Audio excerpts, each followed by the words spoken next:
magandang mukha. Yes. Kaming lima po. Pag nagkano po, nagsanib puwersa po si Tanner, tsaka to, ako po yung kakalabas. Ay, kambal. Kambal? Parang kambal. Ako po si Tyler. Tyler. Si Tanner Mata, Tanner Ilong. Kambal po kami, pero siya lang po yung totally developed. Hindi mo ako na-incubator. Nung lumabas nga po ako, binigyan po siya agad ng lampin eh. Ikaw? Dahon lang po ng saling.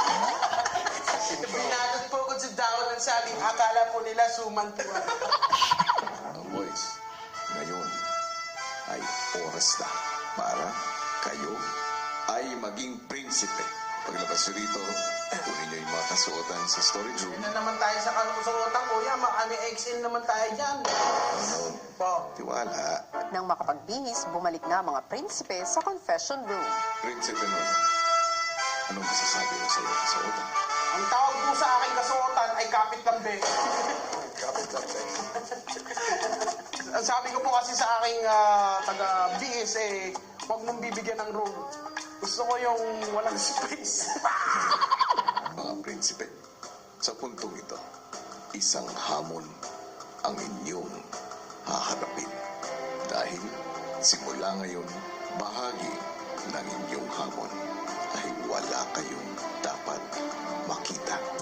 Magsusuot kayong lahat ng goggles para matakpan ang inyong mga mata. Ito ay hindi maaaring tanggalin hanggang sa itatakda kong panahon. Mga magigiting na prinsipe, tinatanggap niyo ba ang aking hamon? Tinatanggap po namin ang inyong hamon. Hello po!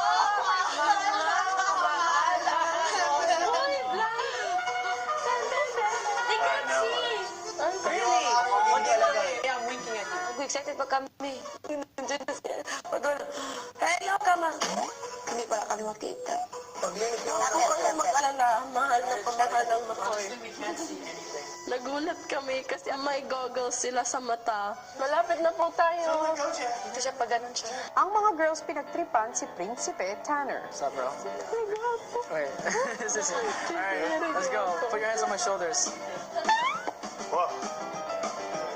Table.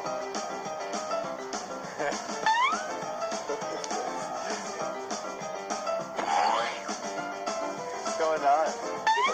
Ako nga, may bulag to. Sino siya? Sino siya? Who is that? People just hugged me and I don't know who they were. Why is everyone hugging me? Parang Is that Yahtzee? Di alam ni Tanner kausap na pala ni Kuya si Yasi. Magandang araw, Yasi. Hi, kaya magandang araw po. Kamusta kayo ni Elise? Okay naman po, kuya. Gusto kong ipaalam sa iyo, kayo ay magkakaroon ng hamon. At ang hamon yun ay magaganap ngayong araw. Game po ako na gawin po yung hamon. Sunod na pinagtripan ng girls si Prinsipe Makoy. Elise! Don't go there! Hala! Wait, itago natin! We, follower din to. Di rin alam ni Makoy na kausap naman ni Kuya si Elise. Magandang araw, Elise. Magandang araw po, kuya. Baka ramdam na nakita mo yung patunggali mo.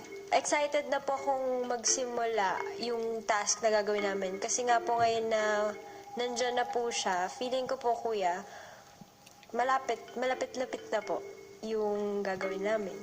Elise, ang hamon mo, kalaban si Yasi, ay magaganap sa araw na ito.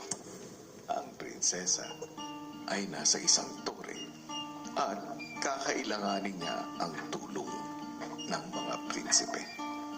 Sino sa tingin mo ang gustong tumulong sa'yo? Kuya, sana po gusto ko tulungan ni Makoy. Siguro po naman, kuya, sa pinagsamahan po namin, tutulungan niya po ako. Alam mo ba yung pabango ni Elise?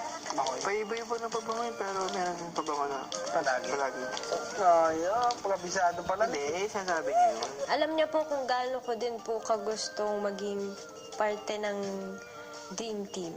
Sa months na kasama po kami, pinapatunayan naman po niya na tutulungan niya po ako lagi. At saka sinabi niya po yun, lagi po siyang nandyan para sa akin.